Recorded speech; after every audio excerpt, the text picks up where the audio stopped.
ആത്മീയ നിർവൃതിയുടെ പുണ്യതീരമായി ആറ്റൂർ ഒരുങ്ങുന്നു. പരശുരാമനാൽ പ്രതിഷ്ഠിക്കപ്പെട്ട 108 ദുർഗാ ക്ഷേത്രങ്ങളിൽ വിശിഷ്ടമായ ആറ്റൂർ ശ്രീ കാർത്യായനി ഭഗവതി ക്ഷേത്രത്തിൽ നവീകരണ കലശത്തിന് ഫെബ്രുവരി 20-ന് തിരിതെളിയുന്നു. ക്ഷേത്രം തന്ത്രി ബ്രഹ്മശ്രീ കരുകന്നൂർ വടക്കേടത്തുമന നാരായണ നമ്പൂതിരിയുടെ മുഖ്യ കാർമ്മികത്വത്തിൽ നടക്കുന്ന ഈ പുണ്യകർമ്മങ്ങളിൽ ഫെബ്രുവരി 27-നാണ് ഭക്തർ കാത്തിരിക്കുന്ന പുനഃപ്രതിഷ്ഠ. കലശ ദിനങ്ങളിൽ കലാവിരുന്നുകളും ഭക്തിപ്രഭാഷണങ്ങളും ക്ഷേത്രാങ്കണത്തിൽ ഒരുക്കിയിട്ടുണ്ട്. തലമുറകളിൽ ഒരിക്കൽ മാത്രം ലഭിക്കുന്ന ഈ പുണ്യാവസരത്തിൽ പങ്കുചേരാൻ എല്ലാ ഭക്തജനങ്ങളെയും ആറ്റൂരിലേക്ക് ഭക്തിപൂർവ്വം ക്ഷണിക്കുന്നു. തോന്നൂർക്കര കിഴക്കുമുറി ദേശവിളക്ക് മഹോത്സവം സമാപിച്ചു. ചേലക്കര മേഖലയിൽ ഈ സീസണിലെ അവസാന ദേശവിളക്ക് മഹോത്സവത്തിന് സാക്ഷ്യം വഹിച്ചത് തോന്നൂർക്കര.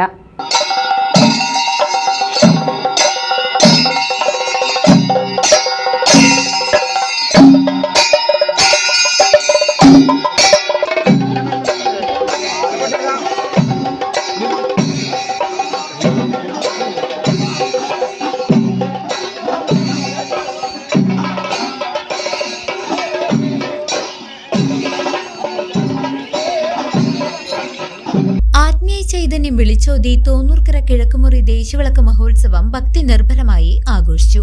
ചേലക്കര മേഖലയിലെ ഈ സീസണിലെ സമാപന അയ്യപ്പൻ വിളക്ക് എന്ന സവിശേഷതയോടെയാണ് തോന്നൂർക്കരയിൽ ആഘോഷങ്ങൾ നടന്നത്.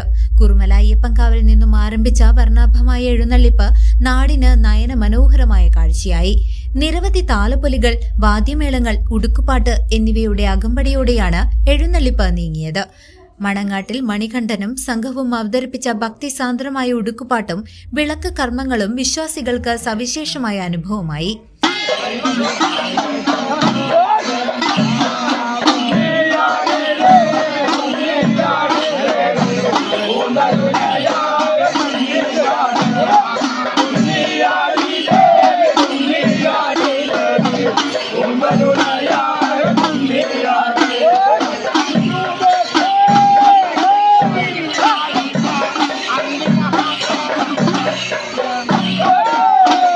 ദീപാലങ്കൃതമായ ശീവേലി പന്തലും ഭക്തിഗാനങ്ങളും ഉത്സവ നഗരിയെ ഭീതിയിലാഴ്ത്തി.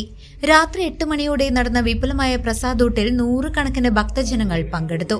പുലർച്ചെ വരെ നീണ്ടുനിന്ന പാരമ്പര്യ ചടങ്ങുകളോടെയാണ് ഈ വർഷത്തെ അയ്യപ്പൻ വിളക്ക് ആഘോഷങ്ങൾക്ക് സമാപനമായത്. CCV news, Chelakkara.